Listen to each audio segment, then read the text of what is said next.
Sounds like it's in tune. If it's in tune, then let's start the show. Everybody, you are watching the 84 of these live streams, the SongBike Guitar Q&A live stream. Thank you for being here. Happy Saturday. Hope you had a great week. I had a fun week, a busy week, and I see a lot of familiar names in the chat. That's fantastic. I'm here for your questions. That's why it's called the SongBike Guitar Q&A live stream. And I hope you have a bunch of questions this week. In between your questions, I have a few things going on. I thought we'd do a little show and tell regarding emerald guitars made in Ireland. Very interesting. One of my students came in for his first lesson with an emerald guitar, and I thought you'd get a kick out of exploring those guitars with me. Walkdowns. One of the regulars asked about walkdowns last week, and I'm happy to get into walkdowns. We've talked about those in the past, but guitar walkdowns, it's been a little while since we've talked about walkdowns and walk-ups in between chords. So we'll talk about those. I have my own dumb question of the week, a regular segment we call Should I Sell Out? We'll be covering that. Our tough love segment, we'll be talking about a little tough love from your teacher today. Teach you a lesson you'll never forget. We talked about twist and shout last live stream, and I want to give you a variation on the twist and shout exercise this week. What else? We have our play along song of the week. Can't wait to get to that one. Can't believe we haven't done this particular song yet, so I look forward to doing it today. Oh, it has an F chord. So I think way back when I was worried that you guys were not masters of the F chord. And now I know that you're all great at F, right? I'm sure you are. So it's time to tackle this song. Want to share a great performer with you, a young guy that you might not have heard of, but I want to turn you on to him and his music. And that'll keep us going for a little while. We have a poll question in the chat. So if you're in the chat, do not hesitate to vote in our poll. The poll question: would you rather perform in front of friends or strangers? You could vote friends, you could vote strangers, you can vote both, you can vote no one, because it's not your thing, right? The reason I thought of this question is last night I did a gig. Some of you even watched it. I did live stream the gig on my YouTube channel here. If you missed it, it's not your fault. I didn't publicize it because I was thinking about the gig and I didn't want to commit and guarantee that there'd be a live stream version of the event. But at the last minute, I had a few minutes before the gig, I set it up. So if you're curious, you can go and watch.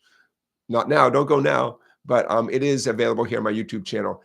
It's not edited. It will be edited someday. So it goes on forever. When we took a break in the gig, I left the live stream running just because it was easier for me to do that. So I will edit it.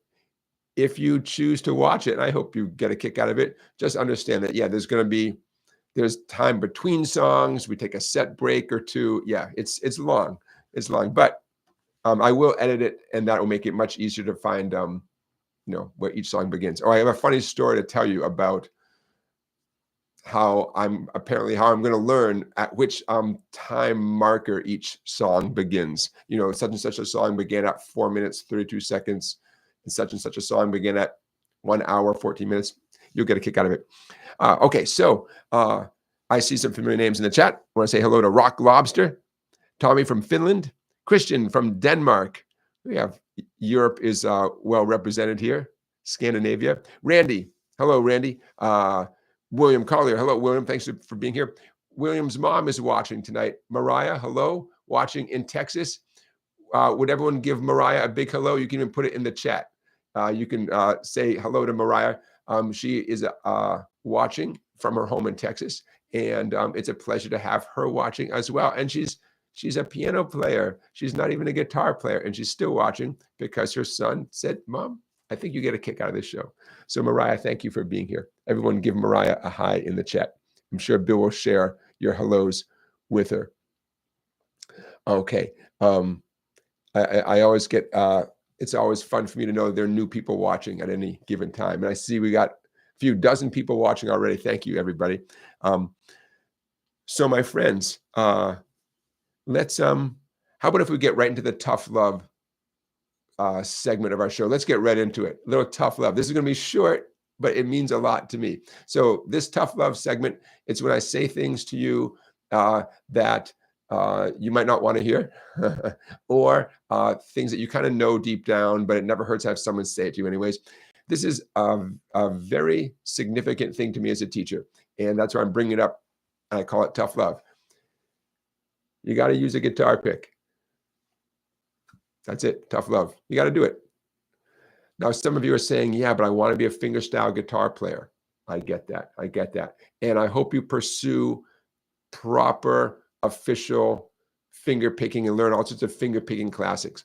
My reaction as a teacher, and the reason why this is tonight's tough love segment, is it's extremely common. It's not the majority, but it's a common experience for me to have a student come to their second lesson and say, yeah, you know, I'm just not comfortable with a pick. So I spent this week just sort of, and they indicate some sort of brushing. Maybe they're using the thumb for everything. Maybe they're using the index finger, just flinging their hand at the guitar.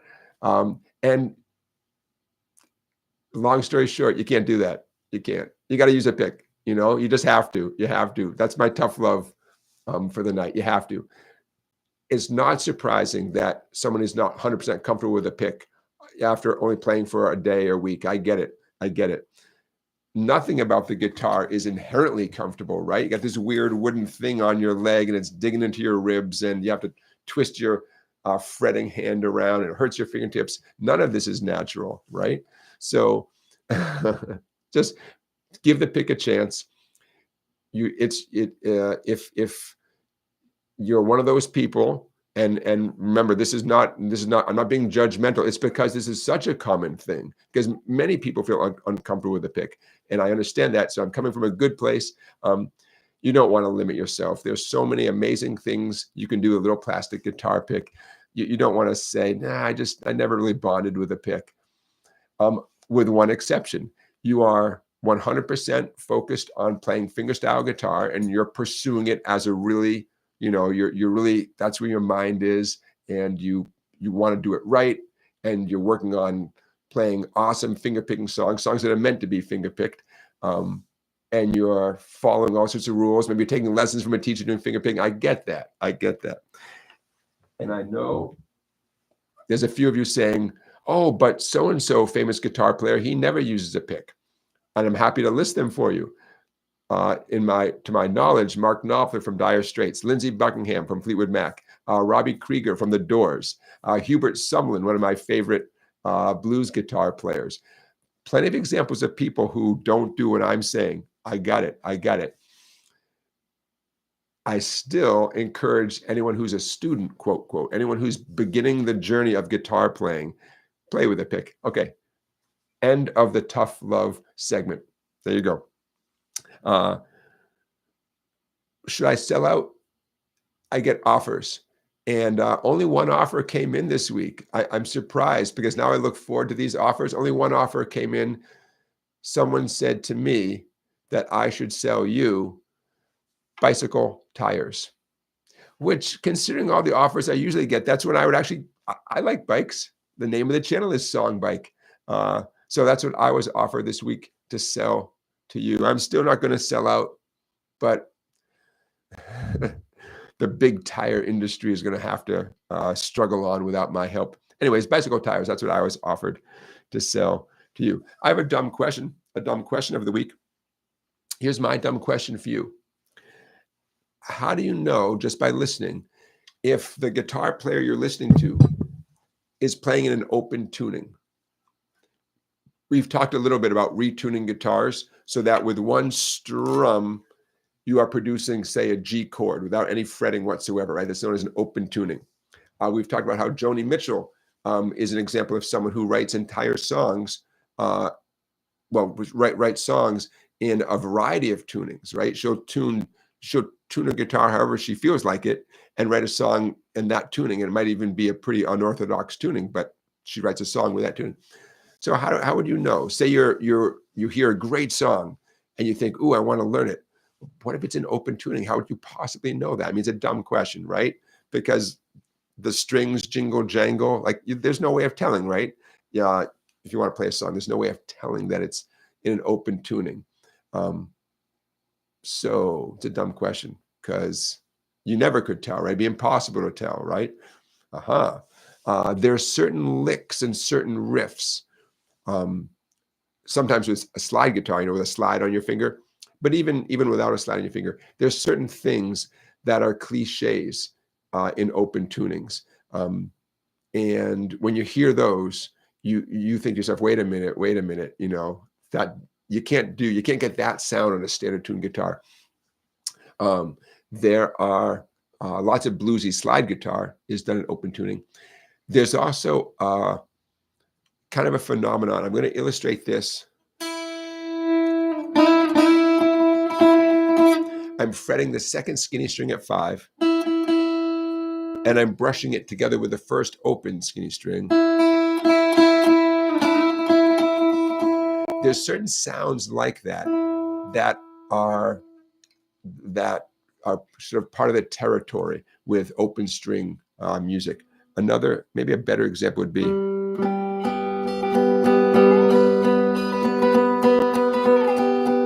when one note is changing but the others are staying the same. Hear that droning sound? I'm fretting the first skinny string at 3, 5, 7, 8, but I'm strumming the 3 treble strings all together, and the G and B are open.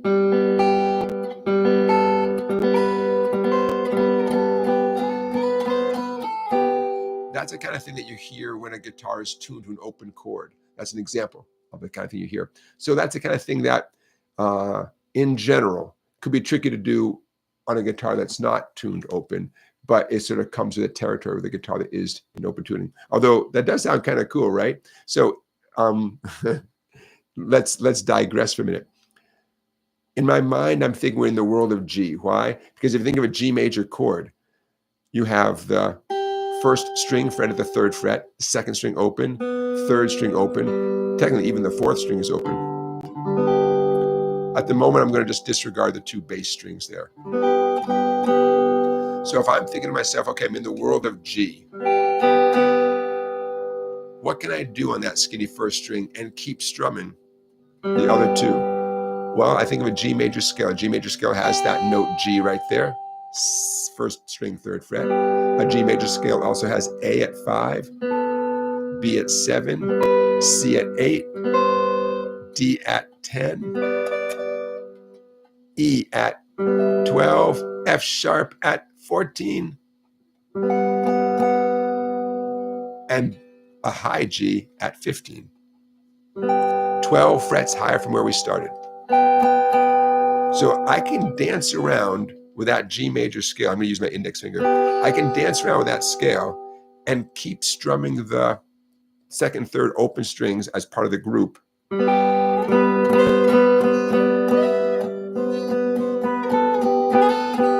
And get some pretty cool effects. I can even go down to the 1st string 2nd fret and 1st string open.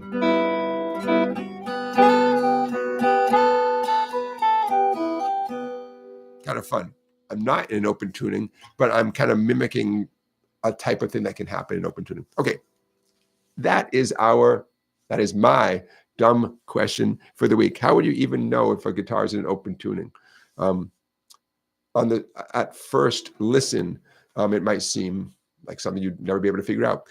As you yourself explore open tunings, and we should do some segments like that here in our show, then you begin to realize, hey, wait, that's a little cliche thing. I've heard that riff done multiple times in a G tuning, open G tuning, for example, and then you realize, hey, wait, that person's doing it too. Hey, wait, I bet that's a G tuning. Tonight's play along song of the week coming up, I don't know, about 40 minutes or so. It actually, I did a little deep dive on it, and the guitar player is using an open tuning for part of it. We'll talk about it, but stick around.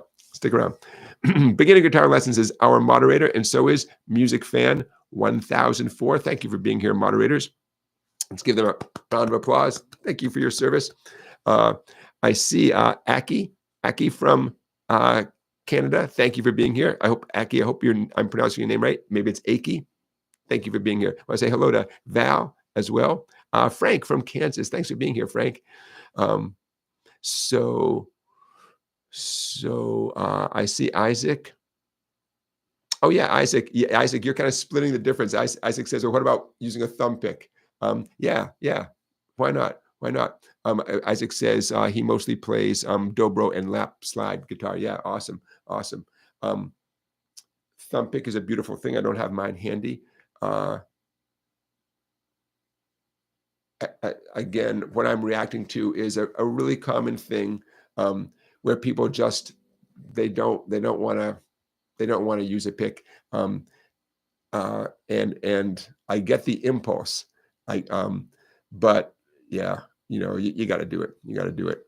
But a thumb pick, yeah, there are plenty of examples. So Freddie King, one of my favorite guitar players, Freddie King, played with a plastic thumb pick and a metal finger pick.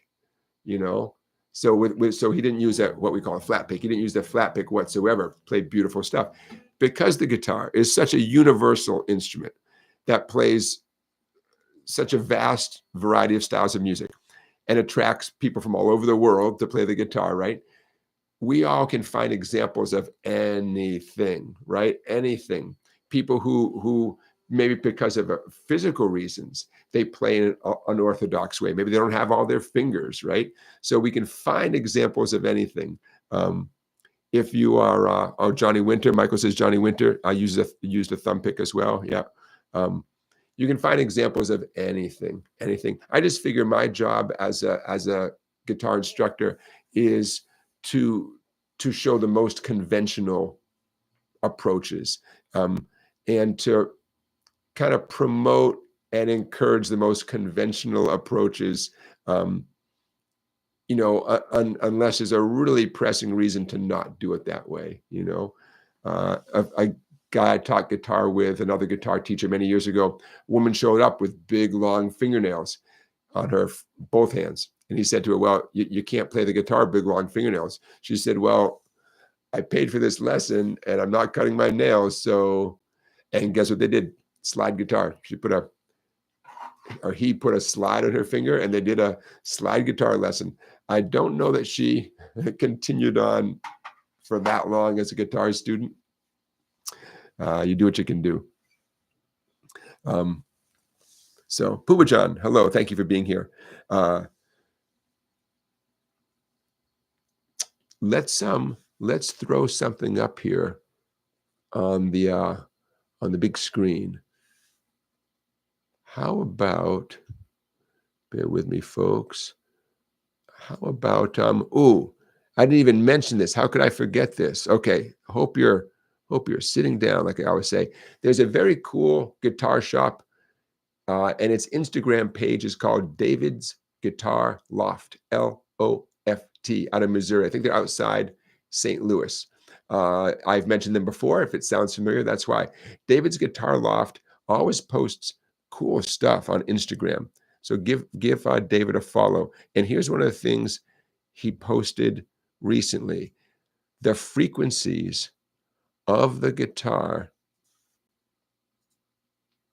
as the frequencies pertain to the fretboard. Okay, if your screen goes black for a minute, do not fear. Let's see here. Okay. See what's there. Hopefully you guys are seeing this. Let me know in the chat if for some reason you cannot see this, but it should be popping up on your screen. How interesting is this? And I left up the text under a diagram because I want to give everybody credit here. Okay, so what we're looking at here is a variety of notes on the fretboard and the frequency, the hertz, right? The vibrations that you are producing when you play these notes. Questions, comments? What do you think of this? A440. You guys have heard that term A440? According to this diagram, and why would they lie? Well, when you hear someone say A440, they're talking about the note that is produced by a guitar that's in tune, first skinny E string, 5th fret. Aki, you saw this earlier today, yeah, on Facebook, yeah. See that? That note, if our guitars are in tune and everything, what you're hearing is the sound, the frequency of 440 vibrations per second. So when you hear A440, this is one example of what that means. It's the note A, specifically high A, as opposed to the sound of exactly half as many vibrations, 220, which, check out the diagram. It's this A, third skinny string, G string, second fret. By definition, each A, for example, is going to vibrate at half the frequency of the other A's, right? A440 up here, A220 down here, and the open A string, half of that, 110. Or if you want to get the same frequency, the fat E string, 5th fret, 110. Interesting, right? Interesting. So I never, this is all news to me. I mean, like, first of all, thinking of the guitar this way and putting numbers on things. And I mean, I've always been aware that all the music we've been hearing is measurable in this way, but I've never seen a picture like this before. Very cool. So just in case anybody is listening but not looking, this was posted by David's Guitar Loft on Instagram. I took a screenshot. And David says, Billy Gibbons from ZZ Top. Billy Gibbons has a diagram of the fretboard with the frequencies of various frets, including the open strings. This was done by request so that they could control the EQ with all the variables when playing in different rooms and situations. And then he thanks someone named Shane for sharing this picture. So very interesting, right? Rick says, atomically speaking, everything vibrates. Who am I to argue with that? You know, science. I mean, how do they let you be a music teacher without a grounding in all this information? I mean, I want to know all this stuff. So interesting stuff. It's also interesting, the idea of, you're setting up to play a gig, and this is part of the, checking the acoustics of the room. Oh, how interesting, right? How interesting.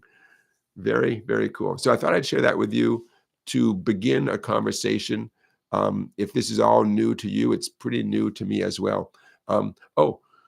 You've heard of people like intonating a guitar, and intonating a guitar is different than simply tuning it. We all tune, with our little clip-on tuners or apps or whatever, right? Intonating a guitar would be confirming that every one of those notes you see there is vibrating at that exact vibration. And you might say, well, why wouldn't it? I don't know, but they don't. No, I do know a little bit. Science. It's science. Well, put it this way. I know how to fix it when they don't vibrate the way they're supposed to vibrate. Say you go to play that A440, the first string, 5th fret, and it's a little bit out of tune, even though you just tuned it and it should be perfect, right? On electric guitars, one of the adjustments is that the metal saddles down here, by that the strings cross over as part of the bridge. Those hopefully you have an electric guitar with 6 individual saddles that are individually adjustable. I'm sure the nut comes into play a little bit. On acoustic guitar, typically you just have that one white piece going across, but even that can be adjusted to make the intonation better, because sadly, just because you've tuned the 6 strings perfectly accurately, that does not 100% guarantee that every note on the guitar is perfectly in tune. And maybe you know that already. Wingo says, Guitar Loft modded my banjo. Yeah, so you've met David from David's Guitar Loft. I bet he's a great guy, right? I hope so. Wingo, you live in the St. Louis area. I assume you are. Yeah, Rick is talking about how sounds that can be used like for health purposes, medicinal purposes. Oh, remember that issue about American government workers in Cuba that were suffering strange health effects? And I'm not sure if it was speculation or fact that they were being exposed to sound frequencies that were messing with their health. I don't want to reveal too much of my ignorance too fast, but I remember that, and I think that's still being investigated, I think. Um, yeah, I'm just reading what you guys are saying here in the chat. Yes, Six String Greg points out that his tuner and many of our tuners can be set to different frequencies. Yes, and I'll give you an example of why you would want to do that. Most people do it by accident. Especially if you have a little clip-on tuner or even a big kind of tuner, and you press a button a couple of times, and then you don't think you're doing anything. What you may be doing without knowing it is recalibrating your tuner. You can take your tuner and recalibrate it so A is not 440, or what the tuner is going to call A is something other than 440. At some point, the world agreed that A is 440 and 440 is A. But you can bypass that concept on some tuners and set it so A is going to be a different frequency than 440. Now, why in the world would you ever want to do that? I thought you'd never ask. Layla. That's the answer, Layla. What? Anyone know what I'm talking about? When you listen to the original version of Eric Clapton playing Layla, classic rock song, right? Probably in the mixing and mastering process, the tape was slowed down or sped up. I forget which. I think slowed down a tiny bit. So just like what would happen with my voice, if I slowed down a little bit, that would be a little bit lower, right? To play along with Eric Clapton and Duane Allman. You guys knew Duane Allman's on that track, right? And all the people playing the original version of Layla. You cannot leave your guitar in standard tuning where the A is 440. You'll be a little bit out of tune with the band. It'll make you nuts, right? You actually have to retune to them. And I forget what the exact, I'm just going to say 430 for a round number, but I'm sure that the information is out there. You recalibrate whatever tuning device you're using so that instead of A440, it'd be A430. Then you tune, and then you can play along with Layla and be right in tune. And you guys can Google it and see what the exact number is. Because I mean, it's not a mystery. So that's one example, one song where it would really be helpful. It is really helpful to be able to recalibrate your tuner. And that's certainly not the only example, although in my mind it's the most famous example. It's the one that us guitar teachers have to deal with because Layla's a great song. You want to teach your students how to play Layla. They want to learn how to play Layla. But it's just what a shame if someone can play the song great and they go to play along with the original and it sounds sour because you're a little bit out of tune. And if you guys know any other examples of famous tunes where, either they did something with the tape, the recording tape, or I don't know, for some reason the recording is not perfectly in tune. For that reason, not because the people in the band did something funky, but because the final record. Oh, what's a Tom Petty song? I think the Tom Petty tune called. I'm singing it in my head. I want to get to the chorus. Mary Jane's Last Dance. I believe Mary Jane's Last Dance, which some of us call Last Dance with Mary Jane. I believe that is also slightly out of tune, quote, quote. I know when I go to play along with it, something sounds not right, even though I know I'm doing the right chords and stuff. Rick says George Martin was a pioneer of studio trickery with the Beatles. Yeah, I wouldn't be surprised. Does anybody know for a fact a very specific Beatles song where that was, to play along with it, you truly have to? I'm not talking about, I believe for Yesterday, Paul McCartney tuned his guitar strings like down a half step or whatever. I'm not talking about that, although that's interesting too. I'm talking about something that's even more subtle than that. That was done after the recording was done. I'm just curious. Michael says there are microtonal guitars. Yeah. The idea of and Pooba John, I saw your point. Pooba John was asking about a quarter tone interval, right? Well, what we're talking about is potentially bypassing the frets. How do you bypass the fret? Either by bending a note a little bit, the very subtle, you're bending the note just enough to change the sound, but not enough to sound like the next fretted note would sound, and then doing it with a slide on your finger and gliding on the strings. It's another way to access notes.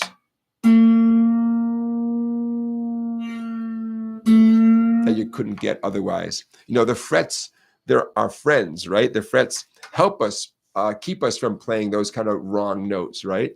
But what if you want to get those wrong notes, those little bends? I just saw someone say,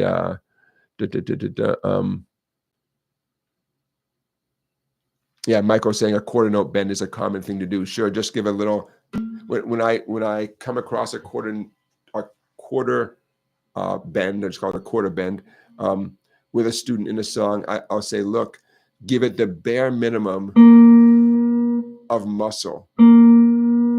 If you're working to do a quarter bend, then it's wrong. You know, I say it's like putting some Tabasco sauce, you know, on your potatoes. I don't know. You know, how much do you want? You just want that much Tabasco. You know, a little bit is okay, but not much. You know what this is reminding me of, though?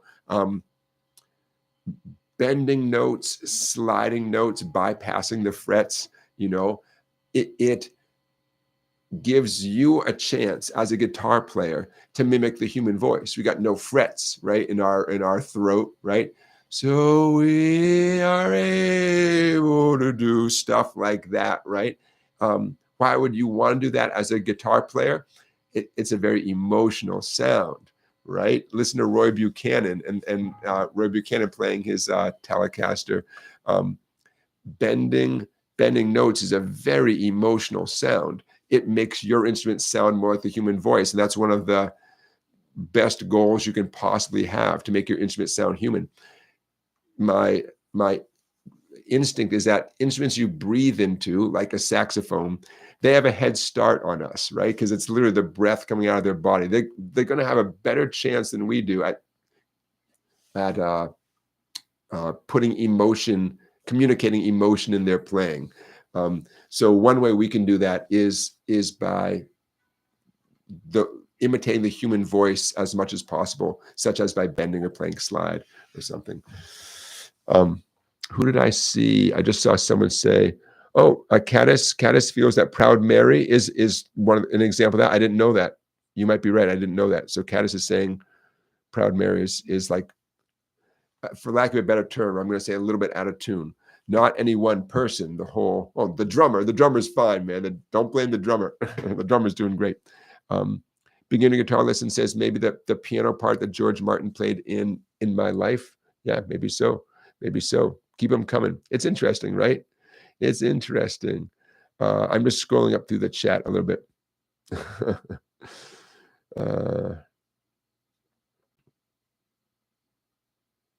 Winston, thank you for joining us.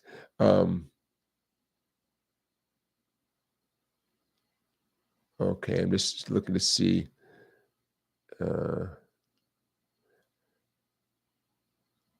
Isaac says your housemate is the originator of the kite guitar, a microtonal guitar with 21 notes to the scale. Wow, holy moly.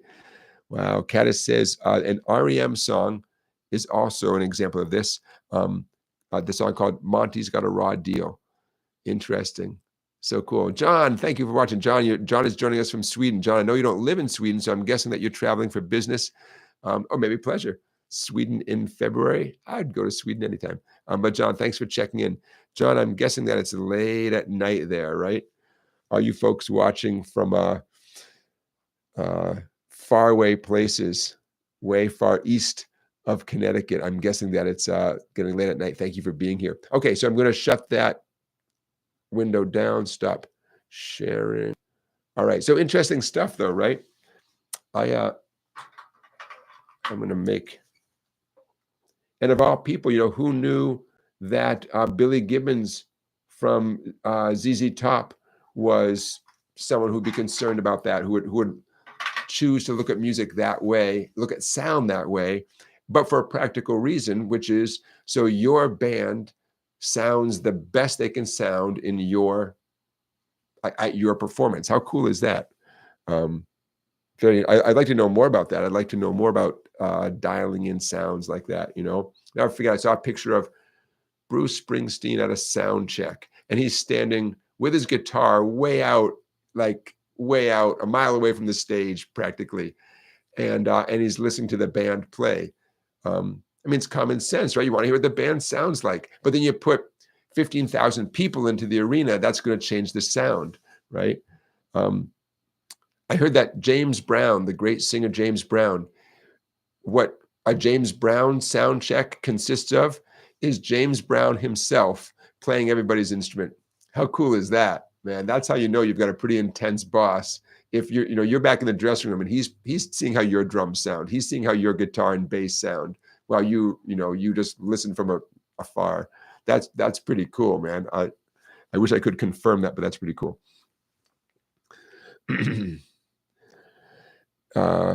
Yeah, Rick, you're bringing up sitars. Indian classical music, right? It's full of those sounds that make it unique to our ears, right? When I say our ears, people who grew up listening to Western popular music, to us, it's a new thing. These microtonal things. How do we get in this subject? Microtones. Did I bring this up? Oh yeah, I showed the diagram. That's me. Who's coming to town? I thought you'd never ask. You want to know who's coming to town? A little segment. Now, many of you do not live anywhere near here, and I get that. But I thought you might get a kick out of who's coming to town, because there's some interesting people coming to the theater. Okay, bear with me. I'm sharing a screen here. Look who's coming. Okay, so tonight, there you go. Billy Joel tribute, a lot of tribute. We just had an AC/DC tribute across the street. Okay, so why am I showing you this particular screen? I'll tell you what, two big reasons. Dom Flemons, what an interesting guy when he comes in your neck of the woods. Very, very interesting guy. Look at those funky instruments, man. How cool is that? Dom Flemons, for those of you who are listening, not watching, he is described as performing American old-time music from the founding member of the Carolina Chocolate Drops. He's going to be here Thursday night across the street at the theater here, right across from my teaching studio. And Ronnie Earl, see that on the I'm going to scroll up here. Ronnie Earl next Saturday night. Wow, what a terrific player, Ronnie Earl. He has been around. Ronnie Earl playing across the street. He's from this neck of the woods in the sense that he's from the Northeast New England area, I believe. I saw him play there a couple years ago. Got that red Strat, man, still rocking that red Strat. So that's who's on tour, and maybe they'll come to where you are. We got Buddy Holly there, History of Rock and Roll. Anybody ever see one of those shows? Interestingly, when you can see the title, right, Buddy and Beyond, to me that suggests that they've created they can play whatever they want to, right? Buddy and Beyond, like Bed Bath and Beyond, right? They can sell anything at Bed Bath and Beyond. It's in the name, right? Are they still around, Bed Bath and Beyond? Anyways, that's a pretty cool gig where you can set yourself up as playing Buddy Holly music, but could you throw in, Summertime Blues by Eddie Cochran? Could you throw in a Dwayne Eddy instrumental? Could you play Wipeout? Sure. Can you do an Elvis tune? Sure. It's a pretty cool gig. Aztec Two-Step coming through town. Whoops, didn't want to do that. Aztec Two-Step coming through town, and come back here, you. And they're coming through town on Valentine's night. If you're a Simon and Garfunkel fan, you'll see them on Valentine's. Okay. All right, my friends. I just want to share that with you. I'm going to close that down now. Little segment that I call Who's in Town? That's who's in town. All right. Christian just saw a documentary series about James Brown. Very demanding. Yeah, he was. What a talented guy. James Brown, absolute one of a kind. Hardest recommend. I saw James Brown one time live in concert. Oh, man. Long story short, his band came out, powder blue suits, 2 drummers playing full drum sets. They hit the stage running, played easily 20 minutes, very high energy music before he even came out. And I mean, they had us all sweating before the star even appeared, and then James Brown comes out. Just when you think, well, the energy level can't get too much higher, right? What a great show, man. I'm very grateful that I got to see James Brown in concert. Long time ago now. I was a kid. I was a kid. Rick Weber finally saw the new Bob Dylan movie.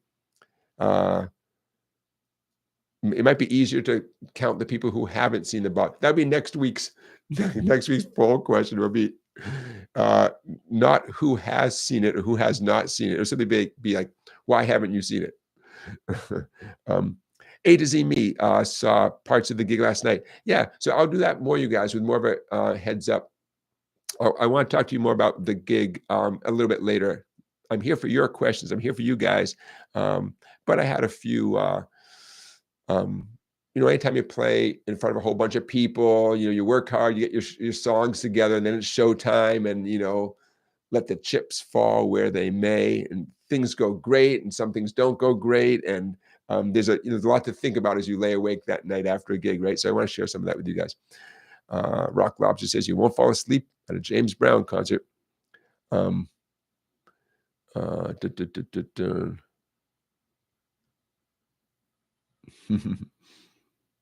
Okay, so how about we'll get to our play along song in a minute, but how about before that, if we do something else?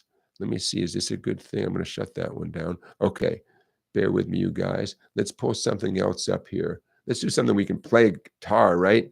I don't know about you, but it seems like there's never enough time to play the guitar, and that's a darn shame. So let's do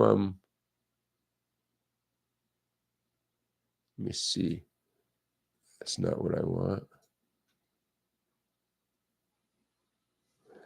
Let's uh let's do a little bit on emerald guitars, and then we'll get to our play along song. Okay, does that sound all right? Okay, so here comes Emerald Guitars all the way from Ireland. I'm just going to share their website because I think that's going to be the easiest way to communicate this information to you. Okay, there we go. Emerald Guitars. Some of you have maybe not heard of them. The Irish Guitar Company. You guys see that okay on the screen? All right. A student of mine came for his first lesson 2 weeks ago, and he had an emerald guitar made out of carbon fiber. Interesting stuff. I'm going to scroll. Tell you what, let's go to their homepage. Here's their homepage. Maybe that is their homepage. Okay, yeah. There is very little wood involved in this guitar. I'm scrolling up a little bit so you can see these different models. Look at this stuff. So the guitar is made out of carbon. Everything that could be wood is not wood. Look where the sound hole is. What do you guys think of that?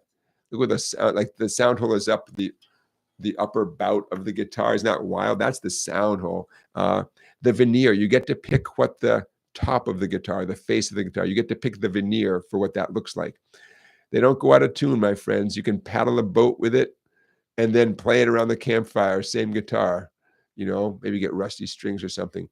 And you can customize this stuff. Now, before I go any further, these are not cheap. Okay, these are not cheap. $3,000, give or take. Here's something I don't know, and for the fun of it, maybe we'll do a build right here. Let's see if I would try this. Let's see if this works, just so we can get a price going.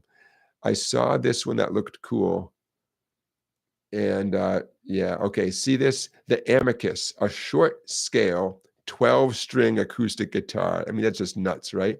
Okay, so I'm hoping this will work. They allow you to build your models here. Okay, see that starting price up there? $2,000, $2,050 so far. We haven't even done anything yet, $2,050. Now, here's my question, and maybe some of you can help me out with this. Is that $2,000 American? Or is somehow, by some miracle, could that, is there any chance that that's not really $2,000 for us here in the States? I'm afraid it probably is. I don't know. Okay, so let's stick with that standard twill carbon look. How about the veneer? I saw this one that looked kind of cool.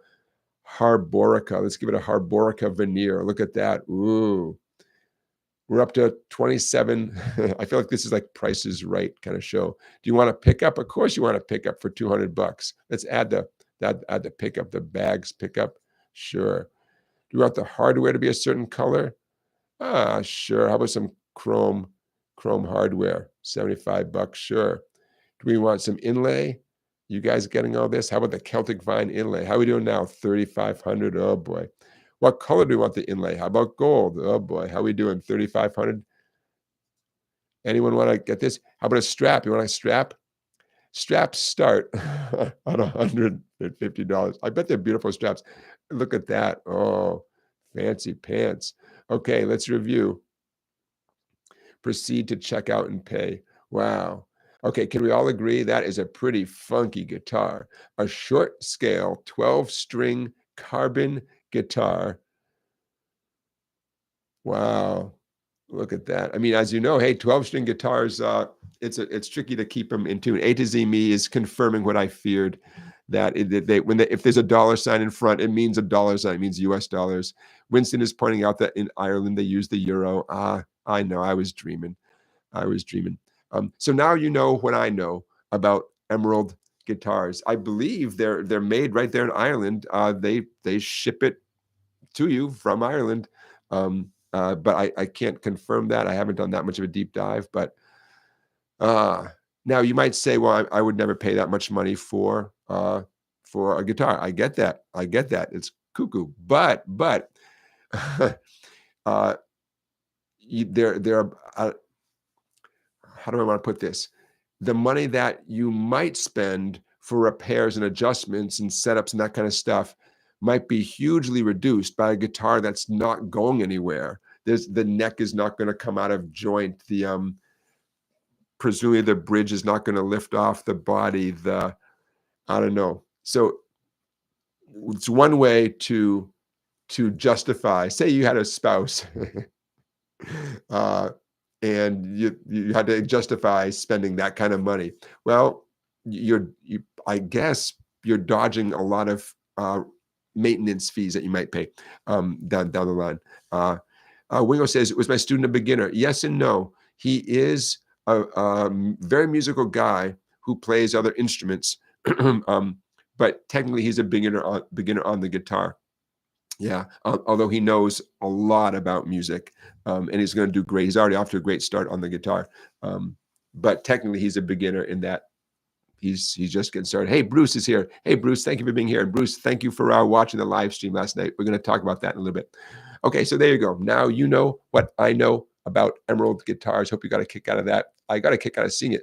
It felt very different, as you can imagine. I'm going to shut this down now. It felt very different. But I mean, you get used to anything, and the fact that it's essentially a custom instrument, that's going to last forever, and stay in tune. I guess that's a huge piece of the puzzle that I'm not mentioning, especially when your significant other says, why would you spend that much money for a guitar? It's never going to go out of tune, at least not anywhere nearly as much as our guitars do. Things aren't going to shift as much, Christian says, a friend of mine just bought a guitar in New York made of old wood from Manhattan, $3,500. Hey, was that, Christian, there's a small store, I want to say, was it called Carmine Street Guitars? Carmine Street? There's a small store that this specializes, and they sell stuff, but they offer their own handmade guitars from old wood, reclaimed wood, and that's kind of their thing. I wonder if you know, Christian, I wonder if you could put the name of the store where they got that guitar in the chat. I'm just curious if it's that place. I think it was called Carmine Street. Aki says, my teacher told me to play the best guitar I can afford. Yeah, I mean, that's a good advice. The best you can afford. Michael, I don't know if they have sound samples on their website. I wouldn't be surprised if they do. It's a nice website. Any website that lets you like custom build the guitar, just like, a very fun idea. Kiesel guitars. You guys familiar with Kiesel guitars? Kiesel. Kiesel used to be Carvin guitars back in the day, and long story short, they morphed into Kiesel guitars. And Kiesel guitars has a very cool website where you build the guitar and you can see how every little thing affects the price. That's a fun. You'll lose an hour of your life like that just by playing on the Kiesel website for sure. Okay, Jamie confirms Kiesel made in California. Yeah. Okay, you guys, let's do our play along song. Why not? Now is the time. There's no time like now. Let me shut this down. Okay, you're going to need a C chord. You're going to need an F chord. C and F, F and C. Will you need more than F and C? Let's see. Yes, you will need D, D like in Delta. Okay, I think that's good right there. The song which shall not be named. Here it comes. There we go. This song will appear on your screen in a moment. Okay. The song from Mick and Keith and Mick and everybody. The song, I can't believe we haven't done this song yet because, as you know, in our live stream, we do one of these play along songs every week. We've done dozens and dozens and dozens and dozens of these. My criteria, I like it when a song is famous, slow, and easy. There you go. I think I held off early because it has the F chord extensively used, right? And I thought, oh, I don't want to force you guys to use an F chord. Okay, let's get right into it. A song this easy should not require the teacher to talk so much. I'm going to try to zip through this. The vast majority of the tune is 4 counts of a C chord and 4 counts on an F chord. Okay, and if you're comfortable with C and F, great. If you're comfortable with C and F, by the way, look at all those alternative ways of playing C and F. I'm going to make this a little bit easier to read. All the alternative ways. Hold on, I'm going to shrink it down. Yeah, I want you to be able to see that bottom of the page. Okay, then play those other C's and F's up the neck, right? If you really want to challenge yourself, when we do the play along, try to use every single one of those C's and F's. You know, the 2 at the bottom right, I would suggest doing them with hybrid picking, pick and middle finger.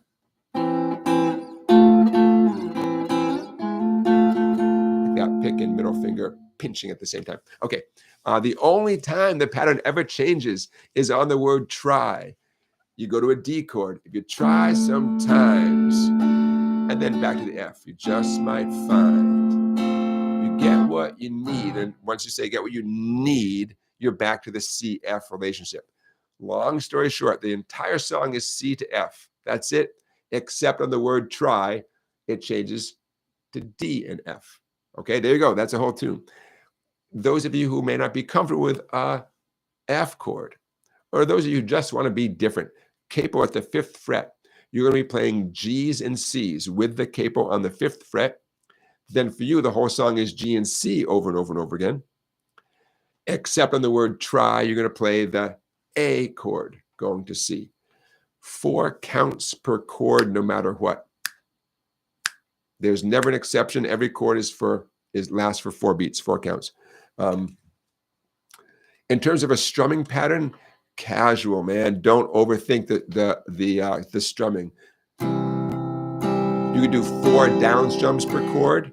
You could do pizza, pepperoni, pizza, pepperoni. That's down, down, down, up, down, up, down, down, down, up. Pizza, pepperoni. Pizza, pepperoni. You would do 2 pizza pepperonis for each chord. C, pepperoni, C, pepperoni, F, pepperoni, F, pepperoni. That would work great, okay? Don't overthink the strumming. This is not one of those tunes with a rigid strum pattern. The last thing I'm going to say before we start is, 2 quick things. The acoustic guitar is tuned to an open E tuning, capo way up at the 8th fret, because then guess what sound you get? You get the sound of a C chord. If you're in E tuning and you slap the capo down, yeah, that's how you get the C chord. So Keith Richards is not literally doing what I'm teaching you. And maybe someday we'll do a deep dive on what he is doing. I have it in a book. It's all written out in a book. The other thing I want to say, and I didn't put this on the page because I ran out of space. There is a very cool electric guitar thing that's happening, and it happens often enough that I want to show it to you, because once you hear me do it, you'll hear it in the recording very easily. The acoustic guitar is the one that's tuned to the open E. The electric guitar Standard tuning, no capo, no nothing. Someone in the band is doing a certain thing for during the F chord quite a bit, and a certain thing doing the C chord quite a bit. So I just want to bring it to your attention. It's this sound.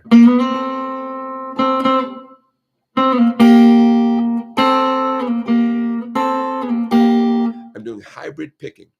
I like to use my ring finger on the first skinny string, in this case, 5th fret, middle finger, 3rd string. We're skipping over the 2nd string altogether. 5 on the 1st string, 5 on the 3rd string. You do a little hybrid pick. My pick is going to pluck down on the 3rd string, while my middle finger plucks up on the skinny string. Try to get a nice balance so neither string is louder than the other. You'll hear that sound sometimes when the band is on the F chord. And then when the band goes to the C chord, whoever's doing this part moves his hand backwards 2 frets without lifting him off. Don't let go of the guitar. Those 2 notes go nicely with the C chord. F to C. And I think there's some sliding going on.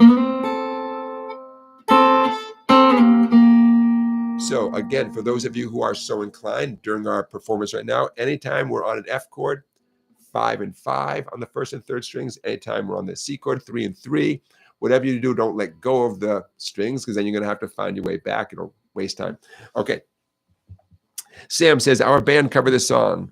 Oh, and you played that part? Yeah, fun. That little sliding thing. Yeah, nice. Okay. I might not do every verse and every chorus. Okay, this song is 7.5 minutes. Remember, it has that whole introduction with the choir singing. It's a long tune, man. But there's some great lyrics. Okay.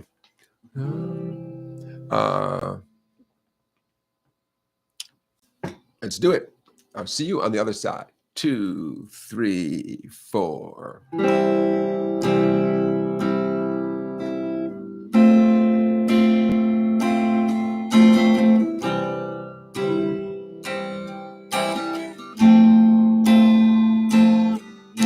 I saw her today at the reception,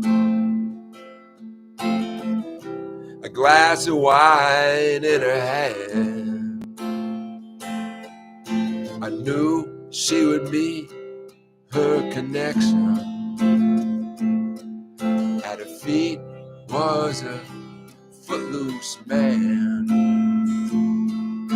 You can't always get what you want.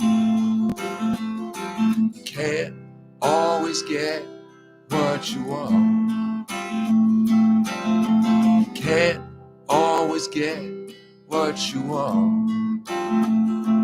But if you try sometime, you just might find you get what you need.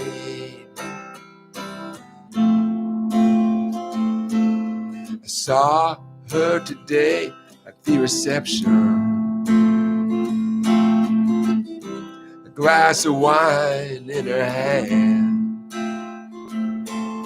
I knew she was gonna meet her connection. At her feet was a footloose man. You can't always get what you want. You can't always get what you want. You can't always get what you want. But if you try sometime, you just might find you get what you need.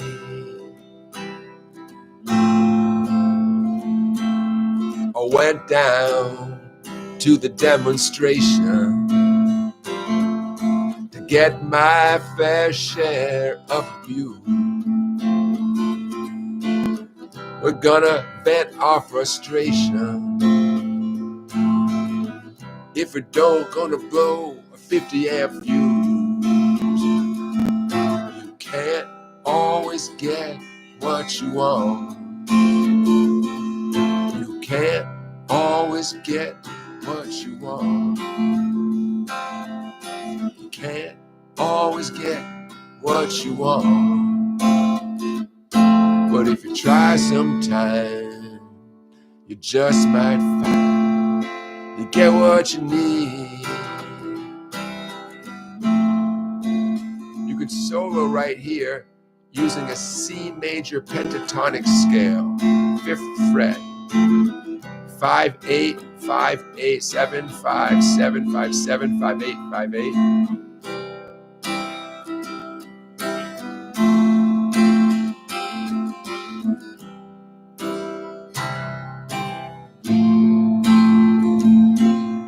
I went down to the Chelsea drugstore,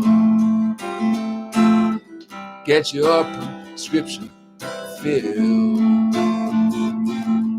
Standing in line with Mr. Jimmy,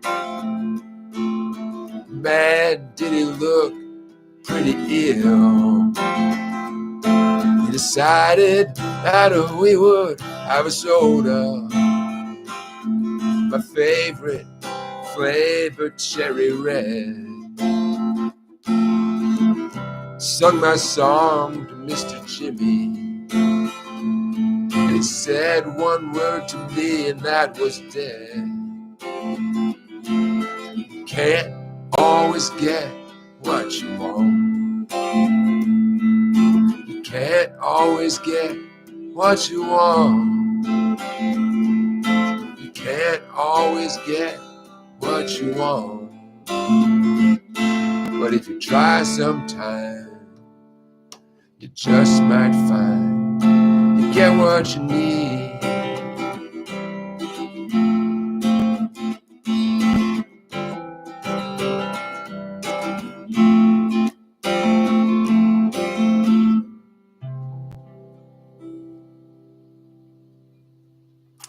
All right, how'd it go? Okay, pretty straightforward. Anybody raise your hand if you played all of those alternate C's and G's and C's and F's at the bottom. Anybody do that? Hope you did. Hope someone did. Raise your hand if you played a little lead guitar. 5 8 5 7 5 7 5 7 5 8 5 8. I hope some of you got in there and did some of that. What else? Okay, so you never want to get bored. Hammer-ons. On the C chord, I was hammering on, basically, long story short, grabbed my C chord, I took off my middle finger, strummed it, and then hammered it back on. Same thing on the F chord. I'm doing a little 4-finger, 4-string F chord. Keeps things interesting. On the F chord, I also added 2nd string, 3rd fret. That's the note D, 2nd string, 3rd fret. It's the 6th note of an F major scale. And I know from my experience that that 6th note is always a cool sounding note to add. Anytime you can fret that note with whatever finger you can fret it with, okay? So a couple ways of embellishing chords. Hammer-ons, and since the pinky's not doing anything anyways, putting it in. Oh, I could have added that same note during the C chord. 2nd string, 3rd fret during a C. Why not, right? How about during the F chord, adding in the 1st string, 3rd fret? Oh, so cool, right? I mean, you're going to be on the F chord quite a bit, right? The C chord, why not embellish a little bit? Okay, so there you go. A to Z Me has mentioned the buildup of that song is incredible. Well, yeah, I mean, although 7.5 minutes, you gotta build up somehow. But yeah, I mean, they put a lot into that tune. Okay, it checks all the boxes, right? Famous, slow, easy, except to the extent that you're not comfortable with an F chord. By the way, if I have students now and then who the big bar chord F is their go-to F chord, and that's great. However you want to do F is great. It's all good. Keith doesn't judge. So, and hopefully someone out there, raise your hand if you were the one going, I saw her today at the reception. Glass of wine in her hand.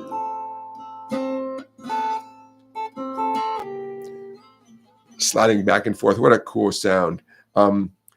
One way to describe that sound, sixths. Those two notes, you could say they are 6 notes apart in a musical scale. That 5 and 5 one, 5 on the 3rd string is the note C, 5 on the 1st string is the note A. A is the 6th note of a C major scale, so that's why that would be nicknamed a 6th right there. I mean, it's not just a nickname, but that's a short name for it. Okay. So yeah, there you go. Now, between you and me, why was this song on my mind recently?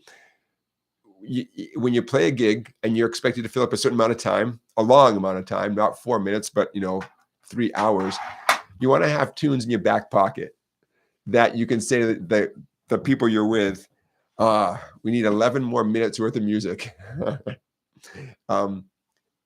In general, a lot of people know this tune. So the question is not, are you good enough to play it?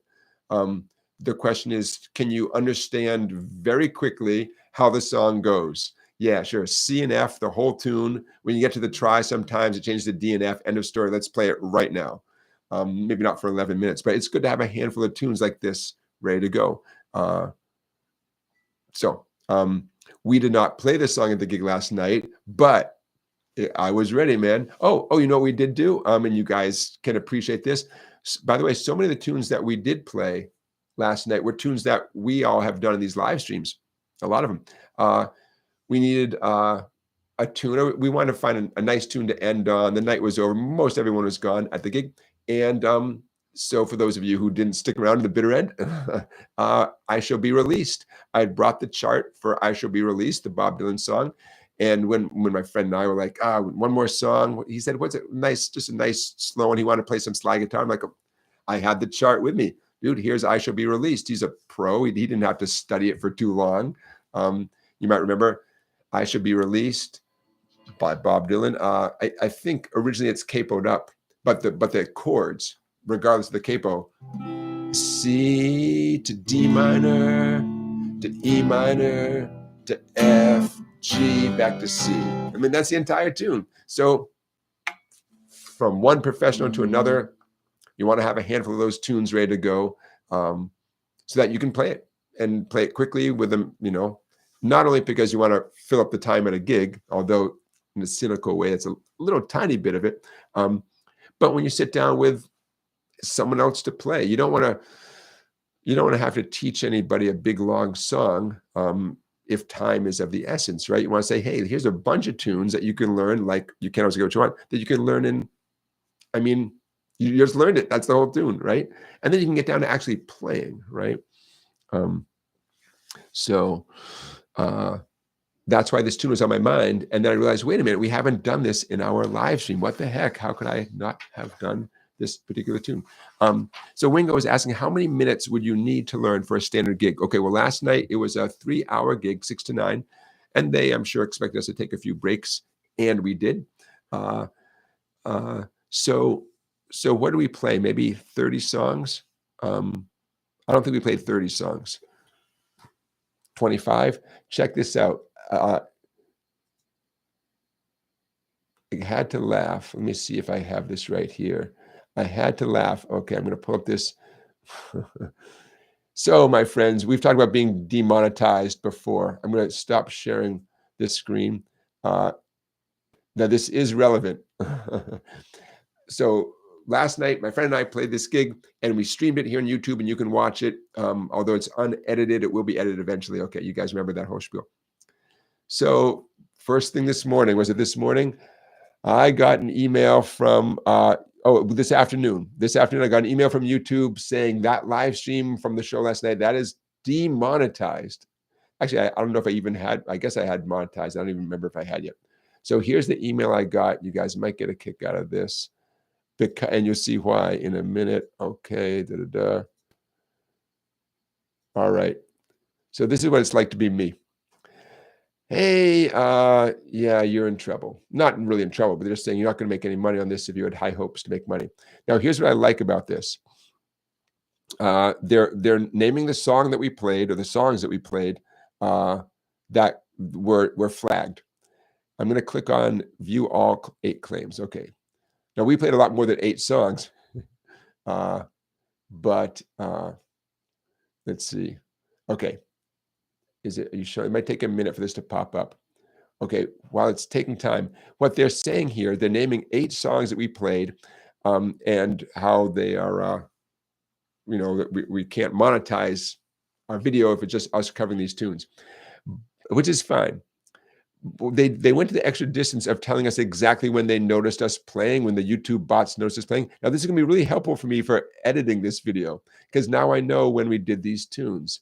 Are you seeing any of that in your screen? I don't think you're seeing that. Okay, well, take my word for it.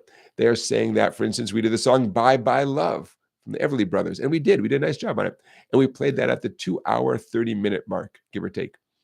We did Let It Rock by Chuck Berry towards the very end. That was at the 3-hour mark, 3 hours and 8 minutes. So it's kind of funny. So now you know. Now you know. How about this one? Now you know what it's like. There you go. See that? That's life, man. So yeah, they named these tunes. Okay, that I don't want to bore you with too much boring stuff. I'm going to stop sharing that. So yeah, so now, I mean, personally, I wish they would name every tune we did and exactly when we did it. That'd be awesome at this point. That'd be awesome. Okay, so in terms of how many minutes, Wingo, I don't know the answer to your question, but what I would say is 10 songs an hour is, I think that's plenty. That's plenty. You see Bruce Springsteen, he did, I mean, does Bruce Springsteen do 30 songs? Maybe. I just figure after 10 songs, the audience needs a break. Not Bruce Springsteen, but your typical band playing in a bar. Come on, 10 songs, give the audience a chance to just like process what they just heard, Plus, in our case, we had a lot of very nice people who came out to watch the gig and support us. So come on, you play, for 45 minutes, an hour, you go around, you say hi to people. They made the effort to come out on a Saturday night, Friday night, So my way of thinking, like, look, 30 songs over 3 hours is plenty. I'm talking about your typical rock and roll songs. We did not do Wreck of the Edmund Fitzgerald. That's plenty. So there you go. That's kind of how we were thinking of it. Yeah, A to Z Me. I don't know how they flagged. Well, I just think the bots are getting better and better. So even if it's just a couple of jokers playing at a bar, and then we're not even staying too true to the originals. I mean, we're not trying to mimic them too closely, that you still get flagged. Yeah. It's fine. It's fine. But again, thank you guys, for those of you who watch the live stream. For those of you who are like, hey man, you didn't tell us you're going to stream the gig. I didn't make a big deal about it because I wasn't 100% sure it's going to work. And now I see how now I know how it works. So I'll definitely let you guys know in advance of our next gig, and you can watch it. Hey, someone mentioned that in the live stream, it looks like we're both lefties.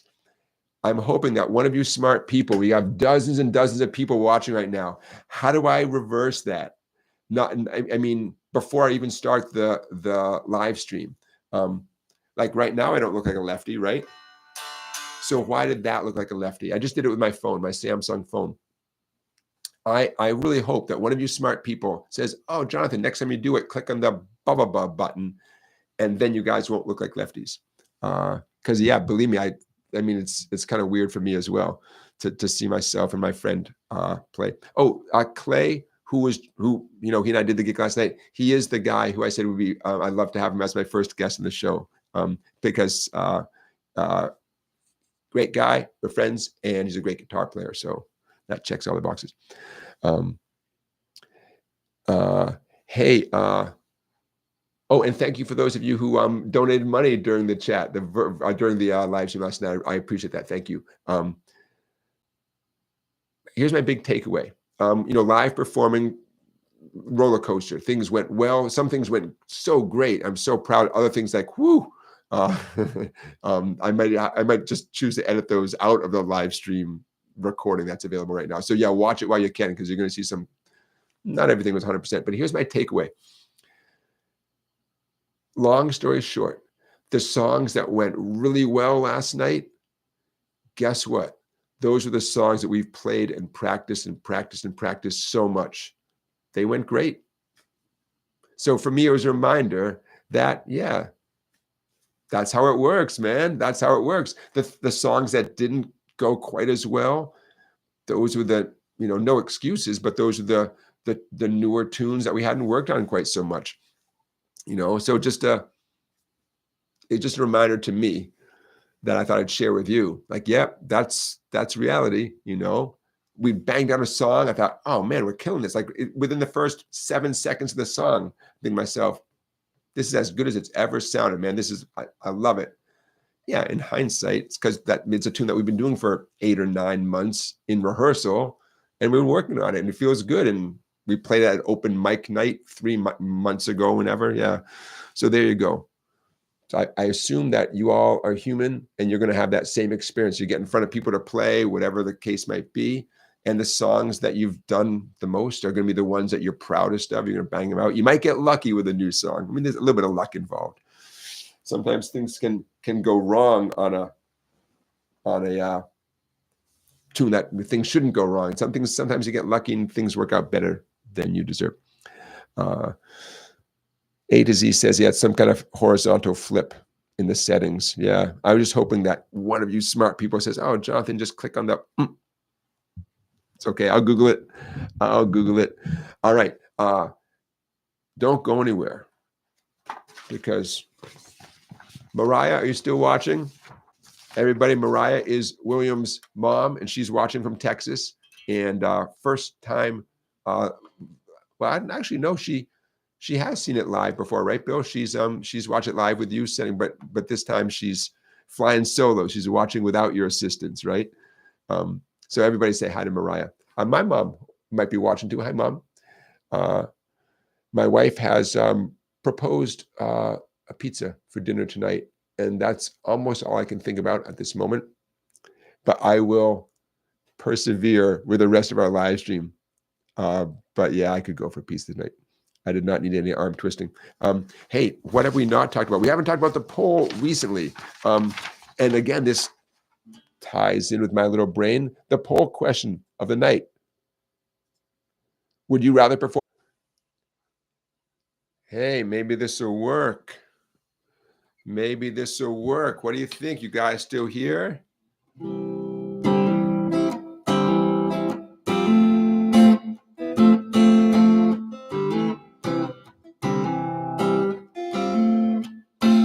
All right, I'm hoping we're back here in the live stream. Let me know in the chat. Little glitch there, but hopefully you guys are still with me here. Let me know in the chat. The poll question that I was just about to talk about. There we go. Hey, Joseph, thank you for confirming. Okay, so we reconnected. The poll question of the night. The poll question was, would you rather perform in front of friends or strangers?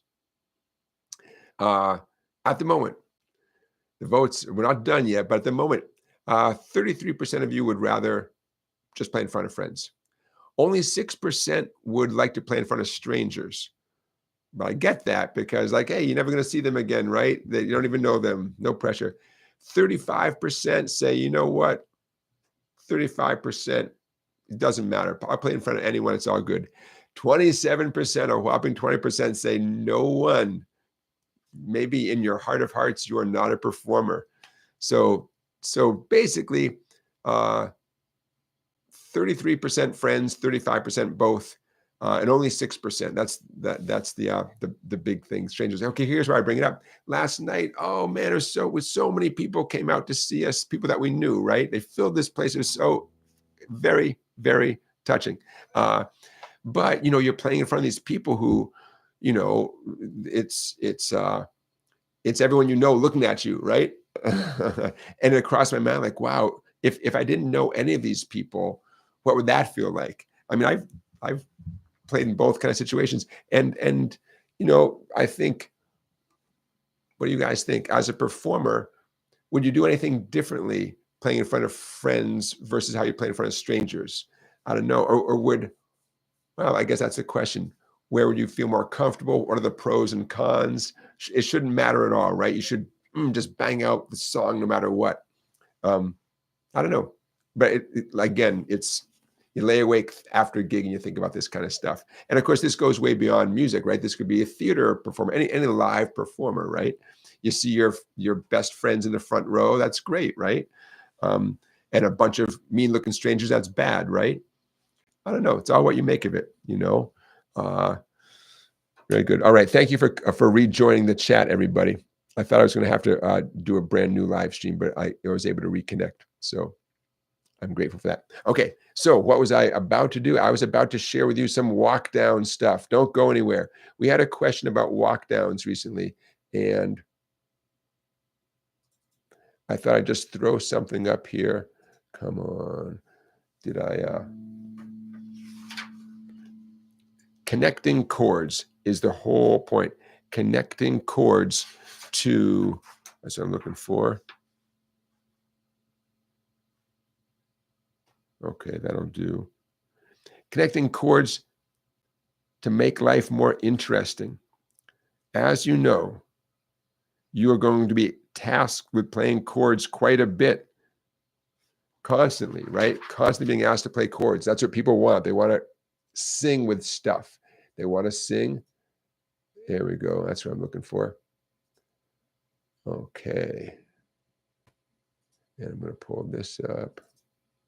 Oh my gosh, not that one. This one. Okay. Lots of ways to embellish on chords. In fact, you could say that's why I'm even here, is to help you with stuff like this. Or to confirm maybe what you already know. Okay, let's try this. So because someone asked about walkdowns, I'm happy to talk about them. Okay. How does that look right there? All right. Now, I didn't have too much time to get too elaborate here. But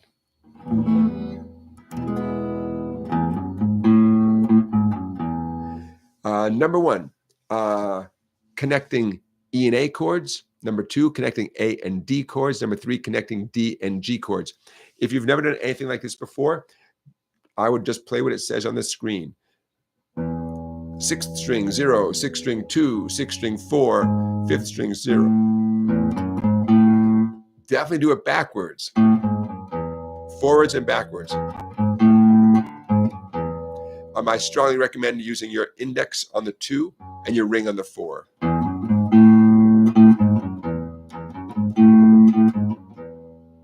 Do that a million times, right? Might as well go on to the A to D one. All downstrokes with your pick. You are using a pick, right? All downstrokes. And lastly, the D to G.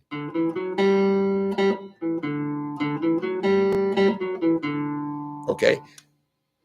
Good warm-up for your fretting fingers, especially your index and ring. Can't emphasize enough how I recommend using your index and ring fingers. Okay, now next step.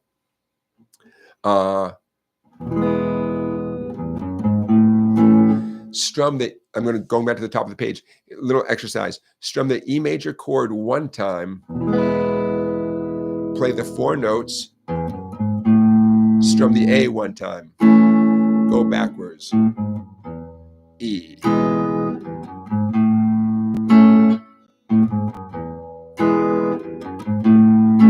Okay, you're going to find so many opportunities to use that exact thing because so many songs have E and A chords. And because guitar players, I'm sure over the decades, centuries, have grown tired of just strumming the chords, they come up with things to do to connect the chords, to have fun within the same chord family.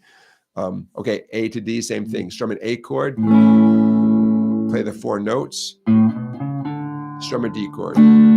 Last and the bottom one, the D chord, play the 4 notes, strum the G chord. Just occurred to me, you could do that. You could tie this whole thing together. Play the top one, the middle one, and the last one, and then reverse it. It sounds like something, right? And you can insert the chords in between. Okay, so to put the whole thing potentially to make a big 1-page exercise out of this in slow motion, strum an E chord, play the 4 notes, strum an A chord, go on to the next 4 notes, strum a D chord, go on to the last 4 notes, and strum a G chord, and then do the whole thing in reverse. D chord, A chord. Fun. Why not? Why not, right? In my mind, to my way of thinking, those are the easiest possible walk downs and walk ups because they have half of the notes are zeros, right? But there's plenty of them that are not much harder than this. And some of you are very familiar with them. I decided to keep this simple just to get the concept out there. And in the future, we can talk about more possibilities and working them into songs and stuff. But there you go. There's a little primer on walk ups and walk downs. You can call them either one, walk ups or walk downs. You got it. Ringo says, was I using the front facing camera on my phone? I don't know. I held my phone like this, and then I reversed the, when the YouTube thing started, I reversed the camera so it was looking at me. I don't know. Is there I'm just looking at my camera, the actual camera setting. I don't want to bore you guys with this. Nope, I don't want that. What's this? Filters, face cam, filters, don't need any filters. I'll Google it. Settings.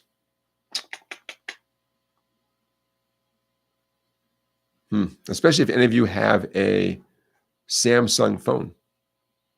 I know there's got to be an easy way to do it. We'll figure it out. Between us, we'll all figure it out. Hey, I want to say thank you for being here. I see 41 people watching at the moment. That's great. I know there's going to be a bunch of people who are going to be watching this Sunday, Monday, Tuesday, Wednesday. So thank you guys as well. You can watch live. You can watch later. Hey, Super Bowl Sunday tomorrow. We're getting a bunch of snow overnight here in Connecticut. So my looks like my Sunday is going to involve leftover pizza, which is great, but also shoveling snow. Not my favorite, but it is one form of exercise. So let's go with that. Hey, there's a young man who is extremely talented who was just diagnosed with stage 4 cancer. And I might have shared his name with you guys before. Justin Golden is his name. And I just think he's terrific. And holy cow, stage 4. I mean, come on, man. So what I want to share with you is you should check him out. Number one, because he's a talented guy. Number two, just by watching his YouTube videos, listening to him on Spotify, however you listen, it generates income for him. And there's a GoFundMe page for him as well. So I'm going to let me see here.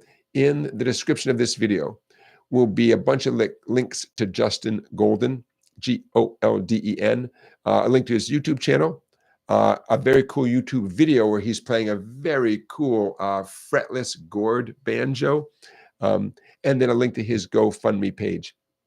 But again, just enjoying the music that he makes on YouTube and Spotify and all those places, that's showing support as well. And then anything beyond that, his GoFundMe stuff, anything beyond that is up to you guys. But talented guy, I feel like I have mentioned him before to you guys, and bear with me for a second here. And when I saw that on his social media, that he was diagnosed with cancer, so it's tough for a young guy. It's tough for anyone, right? But that's just not right. This is let me see here. There's Justin Golden right there. See that? Talented guy, and he keeps good company. When you see a musician collaborating with other musicians, uh, you realize, hey, wait, those guys are super talented, and they're working with him, so he must be super talented. Plus, must be a really nice guy as well. It's the company you keep. It says a lot about you as well. So I just want to share that information with you. It's a tough diagnosis. So, like I said, I'll put the some links to his music in the chat. Okay, want to make sure I mention that here. Now, I'm actually here for your questions. And Brian, I see your question. And Brian, I am going to get to your question in a second. Brian is asking about the Nashville numbering system. And Brian, I am going to answer your question because I love talking about that. I'm going to scroll up because I want to make sure I didn't miss any questions. If one of you folks did ask a question that I missed, or like Bruce, I see your question. Bruce, I hope you're still around. I'm going to answer your question. And then Brian, I will get to your question too. Bruce says, what's the hardest part for you of playing live? Oh, man, it's all hard. No. Well, I can tell you what I was stressed out about. Remembering lyrics. I did a pretty darn good job of remembering lyrics. That was not the number one, in looking back, that was not the number one problem, but it was something I stressed out about, remembering lyrics. I for the most part, I don't play with a music stand with all the lyrics right there. I did have a music stand last night with a few things, but it wasn't like I was reading every tune, So yeah, that's my immediate answer. Just making sure I got all the lyrics right. I don't want to complain, but I can tell you what I find stressful is, I go to work all day, and then it's showtime, and I assume most performers, even the biggest stars, they have this entire day that is outside of their performing, right? So I'm sure that's something that's unique, that every one of those performers has unique challenges. I've heard about, I guess in this case, it was the comedian who their significant other went on tour with them, and the significant other was saying like, wow, your show's at 7, and right now it's 8 in the morning, so let's go and do all this stuff. And I think it was a comedian was like, I got to think about my show. I can't go out, zip lining and whitewater rafting. I mean, whatever, because like I gotta focus. So I find that a little bit tricky.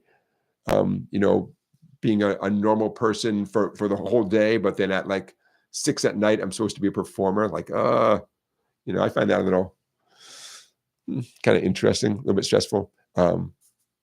What else? My friend and I agree. We're such nerds. We like setting up stuff. So much fun to set up, get everything just right, unpack our guitars. But we totally love it. The idea of someone carrying my guitar for me, like roadies carrying all my equipment, I'd be so like, no, I want to carry my guitar. I want to get the microphone stand just the right height, all that stuff. I would miss that. It's fun setting up stuff, unpacking your car, carrying stuff in. So yeah, that's not the hard part at all.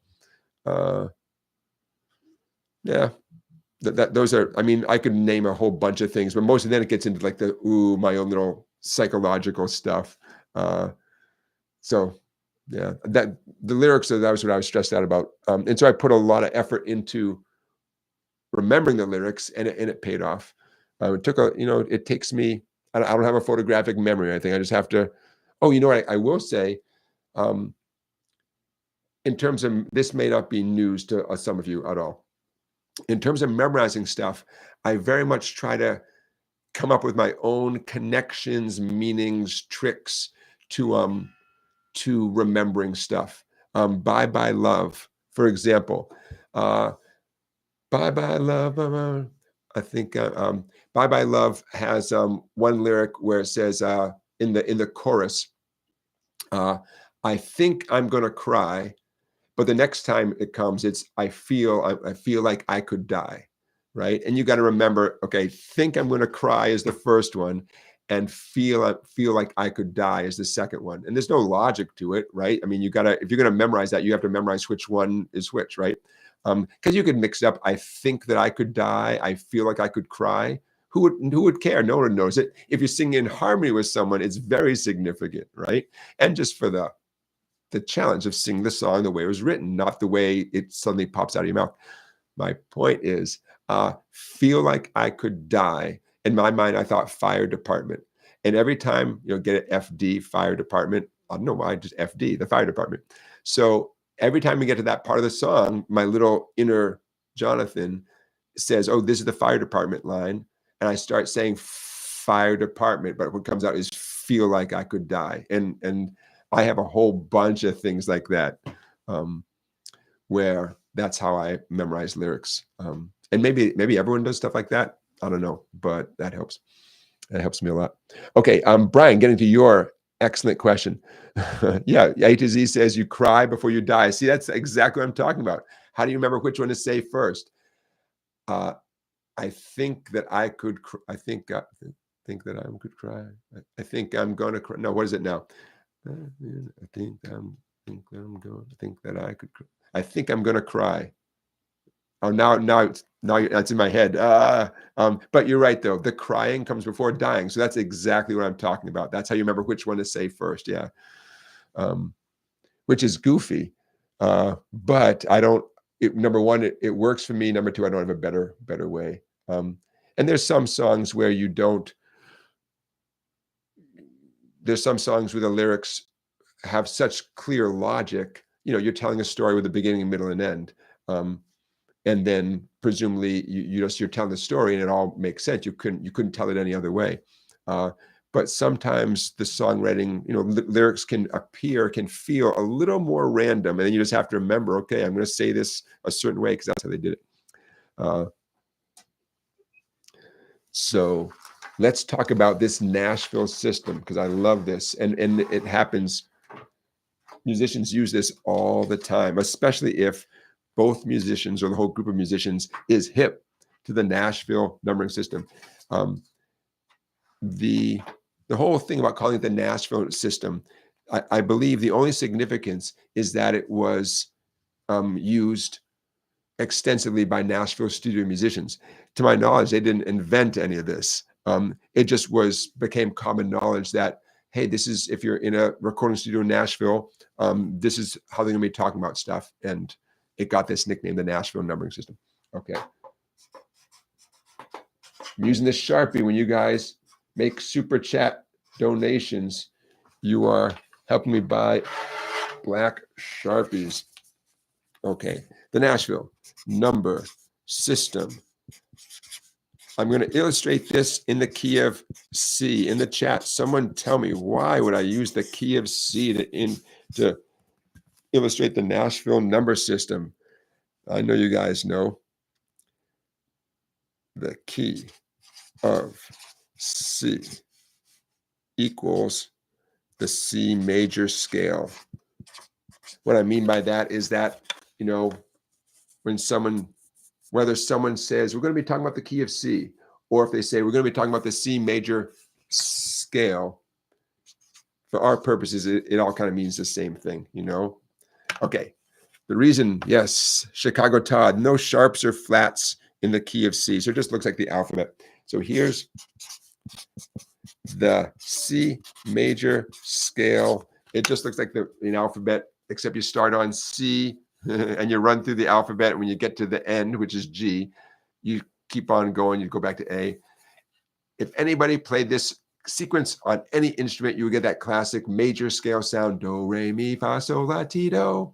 Okay, now, Brian asked about the numbering system, which has to do with chords. And here I am talking about a scale. That's because everything goes back to scales, especially the major scale. Okay, so what's the Nashville numbering system? In the key of C, the C major chord would be nicknamed the 1 chord. That's it. Now you know the Nashville numbering system. The rest is going to be self-evident. Roman numerals get used out of tradition, I guess. The F chord in this context would be known as the 4 chord, and the G chord would be known as the 5 chord. I'm going to pause right there for a second. You may well have heard musicians talk about a tune being a 1-4-5. That means those are the 3 chords in the song. They might not appear in that order. Just because someone says a song is a 1-4-5 doesn't mean literally the chords go 1-4-5, but that's all you need to play the song is those 3 chords. The 2, 3, and 6 chords are minor chords. D minor, E minor, A minor. I'm ignoring the B for a second. A million songs, a billion songs have been written using this family of chords. You don't have to use all 6, but so many songs have been written that involve the 1, 4, and 5 major chords in any key, and the 2, 3, and 6 minor chords in any key. They just sound great together. Why do they sound great together? Because the individual notes that make up each chord all come from the same major scale. Which major scale? Well, if we're talking about the key of C, the C major scale. Okay, so in the key of C, you have 6 chords that are guaranteed to sound great together. If you choose to use all 6, you don't have to. C major, D minor, E minor, F major, G major, and A minor. I'm ignoring the B for the same reason Paul McCartney ignores the B. It's a weird sounding chord. The chord that, we could call it the 7 chord, right? Numerically, the Nashville guys would call that the 7 chord. It has a weird diminished kind of sound. Literally, it's the notes B, D, and F all at the same time. So if you're so inclined, play a B, D, and F on your guitar and just see what you think. It's not the worst sound you ever heard in your life, but it's far jazzier and stranger than the other 6. So I saw a very cool thing where Paul McCartney was illustrating practically this exact thing. I think he was on the piano, and he went through all 6 chords, and then very quickly he gets to the 7th one, and he says, "Oh yeah, and that's the one you don't use." And that was it. He just dismissed it, which that's endearing. And so that's why I feel bold in telling you guys, yeah, don't worry about that one. Even though, of course, we could have a whole discussion about that 7 chord. Okay, so there you go. There's the Nashville numbering system.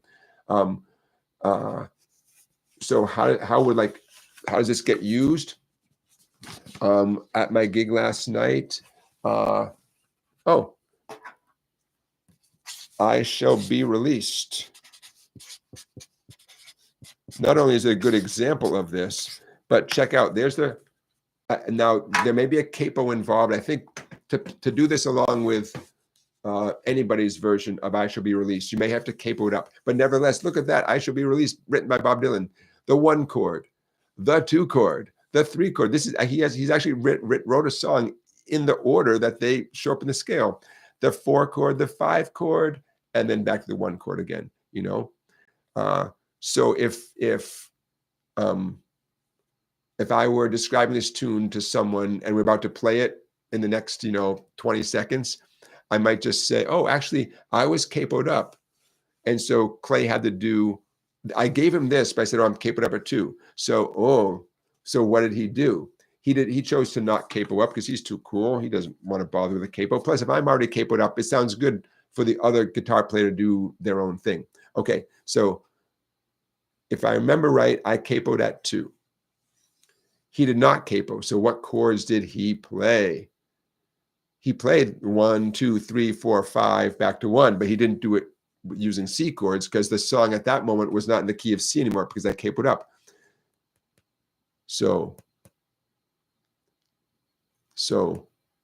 what chords did he play?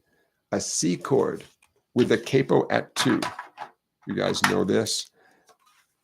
It looks like a C chord from a distance, but thanks to the capo, it doesn't sound like a C chord. What chord am I playing right now? You guys know this. Chicago Todd gets 3 gold stars and 1,100 points. You got it. It sounds like a D chord. So I'm sitting there playing my C to D minor, and he's playing a D chord because he is not capoed. You guys okay with that? A C chord capoed up 2 frets sounds to the listener like a D chord. When I played D minor, he played E minor. When I played E minor, we'll get to that in a second. G, A, D. I'm going to put a big question mark here. Okay, we have a twist. A twist. Why did I put that question mark there? There's no doubt. Look, there's no doubt about any of these others. Why did I put a question mark right there? Someone say it. Tell us in the chat. Here's what we know for sure about that question mark chord. It's got to be a minor. Whatever it is, it's got to be a minor. I mean, because that's just like the song starts in a major chord, right? That has to be a minor. I mean, C turn to D, D turn to E, E turn E minor, E whatever. Shouldn't that just be an F? I mean, we're talking about the alphabet, right? Look, this F turned to G, G turned to A, which is logical. If you know the musical alphabet, the next thing after G is A. Why did I put a question mark right there? Chicago Todd, you are on to something. I'm looking for a more complete answer, but I think you know what you're talking about there. Hold on. This is a huge deal. Unless you already know it, and then it's like, whatever, I know that. But because this looks so nice and alphabetical, there's a slight twist. Anybody know? What chord was my friend playing right here while I play the E minor capoed up 2 frets? And I'll give you a little clue. Okay, there's my capo. Here's my E minor. Now I'm doing E minor with my pinky and ring for a reason, okay? If I put my bar across, I'm covering up the capo. Imagine the capo's not there. What chord am I now playing? We know it's a minor chord because I have to play a minor chord because that's the part of the song with minor chord. So what's the name of that chord? Because that's the name of the chord he was playing right there. Anybody know that one? Bar at 2 with the ring and pinky doing essentially what I would nickname that the E minor shape. Randy, you got it. Everybody see Randy's answer? Randy, take a bow. Randy, you get 4 silver stars, 1,700 points. Everything's made up and the points don't matter. You guys know that reference, right? Whose line is it anyway? Everything's made up and the points don't matter. And F sharp minor, A to Z me, you got it too. You can have a few of Randy's points, and but you can also stand up and take a bow. Yeah, F sharp minor. So why am I making such a big deal out of this? Because I'm kooky.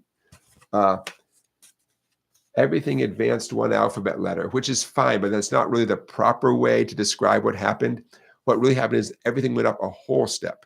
Well, a C chord going up a whole step is a D chord. D minor, intellectually going up a whole step, E minor, got it. E minor going up a whole step. E and F have a special relationship. They're only a half step apart, but we want to go up a whole step. So an E minor chord up a whole step, just like everything else is up a whole step, F sharp minor. So that's the correct thing for my buddy to play while I'm playing the top thing with a capo. He would play D to E minor to F sharp minor. And I'm making a big deal about this because it's the exceptions that'll kill you, right? It's the exceptions. Rules are easy. You memorize a rule, life is good. And then an exception pops up. You're like, So if nothing else, I want you to remember that E and F have a special tight bond. Everlasting friends. Get it? Everlasting friends. The note E, easy E on your, I'm going to use my fat E string. There it is right there, the note E. To change that E to an F, I only go up 1 fret. It's the closest possible note. The other 2 notes that have that relationship, there's only one other pair of notes. B, C, best chums. Cute, best chums. My open B string, and the very next note is C.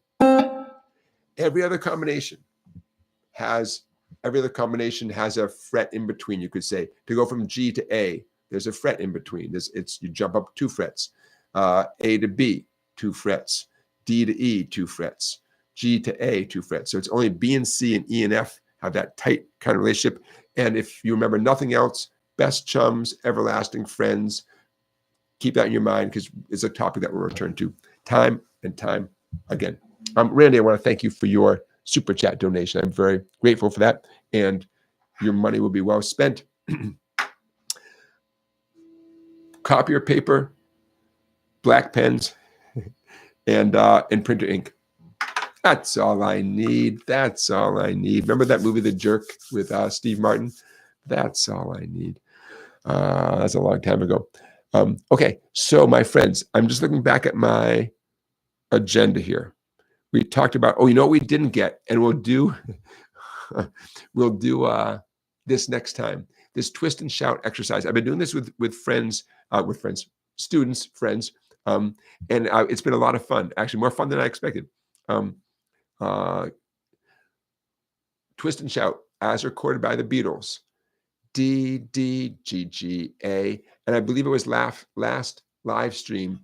I put a diagram on the screen of a whole bunch of individual notes, D and G and A, all over the fretboard, and encouraged all of us to play along, not only with me, but with the actual Beatles recording, but as a way of learning the names on your fretboard. So, you do this for a full, 2 minutes plus of the Beatles,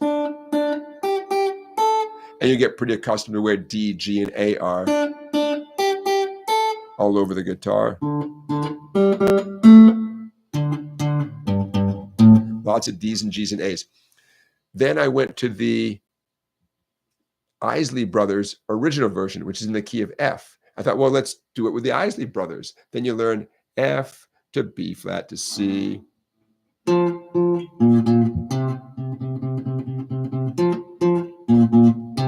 do enough F's and B flats and C's around the guitar. Okay, well, there's only 12 notes.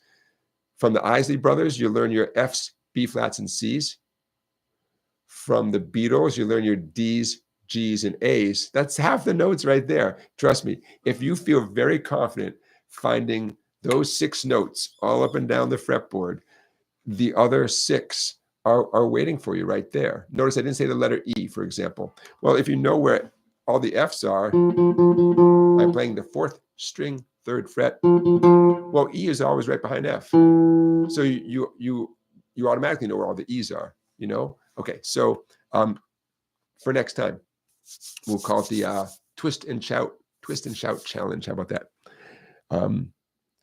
Winston, instead of saying best chums and everlasting friends, Winston says bacon crispy, eggs fried. Love it. Love it. Love it. All right, you guys. I think I've checked off the boxes. I think we have our program. We've just been through a weapon of mass instruction. That's what I call what we do here. This is a weapon of mass instruction. I think we have checked off a bunch of things. Okay. Hey, Chicago Todd, thank you for your super chat donation. I appreciate that too. The super chats, just in case you don't know, that little $ at the bottom of the chat, you can click on that and make a donation. I appreciate that. Hey, a couple of things before I say goodnight.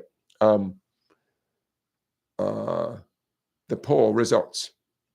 Would you rather perform in front of friends or strangers? 35% of you, the plurality there, say both. I just do it all. Why not? 32% say friends.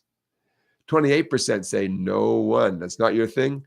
And only 5%, I find this kind of curious, only 5% would prefer to play in front of strangers. So, I get that. Bunch of weird new people looking at you. That's not comfortable, right? I get that. But I still find that a little, I didn't know the numbers. Well, I never know what you guys are going to say. So very interesting. Okay, if you haven't voted, you have about 60 seconds left to vote in the poll. There are lots of ways you can support what we do right here. Just buy yourself something, but buy it from Sweetwater using the link that I'm going to put it in the chat right now, but you can, it's also will be in the description of this video. If you head over to Sweetwater, using this specific link, Sweetwater gives a little bit of their profits to support this live stream. And I know you guys have been doing this because I get a little statement from Sweetwater. And so I want to thank you if you're going to shop at Sweetwater anyways. If you click on that link, they know that I sent you. And that link is also in the description of this video. Okay. SongBike merch. Even though I don't have my SongBike t-shirt on today, I forgot it. I can't believe I forgot it. Maybe a Music Fan 1004. Did you see it? Probably on the kitchen table, the cat, sitting on it or something. You can get a SongBike t-shirt, SongBike baseball hat, and the link to do that is in the description. And that's another way you can support what we do here. And you can support what we do here and get yourself a little something. And I'm going to put that link in the chat as well, but it is in the description of the video. Tomorrow morning, to avoid shoveling snow, to put it off, I will be time-stamping this video before I shovel snow, I think. So just know I would much rather be time-stamping than shoveling more snow. But that's life in New England. I get it. It's what you sign up for. It's February. It's winter. It's what's supposed to be happening here. So I get it. But my point is, get yourself a little something. T-shirt, something from Sweetwater, and I thank you in advance. Okay, just to recap, I played a gig last night. I live streamed it here on my YouTube channel. You can go and watch it right now after the show. It's not edited, so yes, there's long periods of time where there's nothing. I am going to edit it, but you'll think to yourself, wait, why did they leave this part in? I just haven't edited it out yet, and I didn't want to stop the stream. I just thought it'd be easier just to keep it going, and I probably could have paused it. I'll learn as we go, but you might get a kick out of it, and it's here on my YouTube channel right now. All right, you guys, I think we did what we set out to do.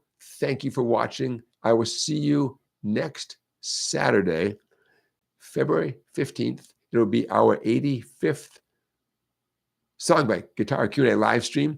If you think of questions during the week, please write them down, make a note so you can ask them tonight. I appreciate those of you who ask questions during the chat tonight during the live stream, because I love knowing what's on your guys' minds. To be continued. I will see you guys next week. Have a great week. If you're so inclined to sit and enjoy the Super Bowl tomorrow, I hope you have a nice, relaxing Sunday watching the Super Bowl. Hope you didn't bet too much money on either team, and just sit back and enjoy the show. I will see you guys next Saturday. Take care. Be well. I hope you have lots of chances to play the guitar. My weekend begins now. I'll see you guys.